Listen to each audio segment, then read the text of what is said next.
কক্সবাজারের চকরিয়ায় বাসের সাথে মাইক্রোবাসের মুখোমুখি সংঘর্ষে একই পরিবারের 5 জনের মৃত্যু হয়েছে। আহত হয়েছে আরও 3 জন। হতাহতরা সবাই মাইক্রোবাসের আরোহী। তারা কক্সবাজার ভ্রমণে যাচ্ছিলেন। তাদের বাড়ি কুমিল্লার 14 গ্রামে। মর্মান্তিক মৃত্যুর খবরে পুরো এলাকায় নেমে আসে শোকের ছায়া। মাইক্রোবাসে করে পরিবারের সবাই কুমিল্লার 14 গ্রাম থেকে কক্সবাজারে বেড়াতে যাচ্ছিলেন। দুপুরে চট্টগ্রাম কক্সবাজার মহাসড়কের চকরিয়া ফাঁসিয়াখালী পৌঁছালে বিপরীত দিক থেকে আসা মার্সা পরিবহনের বাসের সাথে মুখোমুখি সংঘর্ষ হয়। এখানে একটা মার্সা আর একটা নোহা অ্যাক্সিডেন্ট হতে দেখছিলাম। অনেক নোহা গাড়ির যাত্রী আহত হয়েছে। 3 জন বাইরে পড়ে যায়, গাড়ির বাইরে ছিটকে যায়।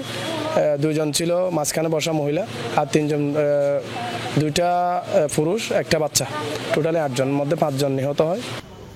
মাইক্রোবাসে থাকা 8 জনের সবাইকে উদ্ধার করে মালুমঘাট খ্রিস্টান মেমোরিয়াল হাসপাতাল ও চকরিয়া উপজেলা স্বাস্থ্য কমপ্লেক্সে নেওয়া হয়। সেখানে 5 জনকে মৃত ঘোষণা করেন চিকিৎসক।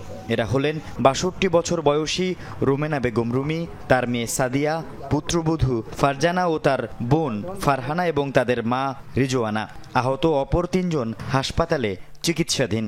যে বাচ্চাটা ছিল ওটা সামনে সিটে বসছিল, একদম গাড়ির সাথে একদমই লেগে গেছে। দেখছি এখানে গাড়ি পড়ে রয়েছে আর কি, দুইটাই। আবার হাইওয়ান আইসা উঠায় নিয়ে গেছে, লাশগুলোও নিয়ে গেছে। নিহত রুমির ছেলে মনির চট্টগ্রাম বিশ্ববিদ্যালয়ের সাবেক শিক্ষার্থী, বর্তমানে ঢাকায় কর্মরত। খবর পেয়ে ঘটনাস্থলে এলে তার আহাজারিতে ভারী হয়ে ওঠে আশপাশের পরিবেশ। গতকালকে রাতে আমার আম্মার সাথে, আমার ছোট বোনের সাথে আমার শেষ কথা হয়। আমার একটা বেবি হয়েছে, আমার বেবির বয়স এখনো 3 মাস হয় নাই। তো আমার মা আমার বেবিটাকে দেখতে পারেনি আর কি। আমার জীবন, আমার ফ্যামিলিটা আজকে এক মিনিটের মধ্যে আল্লাহ আমার কাছ থেকে নিয়ে গেছেন, পৃথিবীতে আর নাই। নিহতদের সবার বাড়ি কুমিল্লার 14 গ্রামের ফাল্গুনকারায়।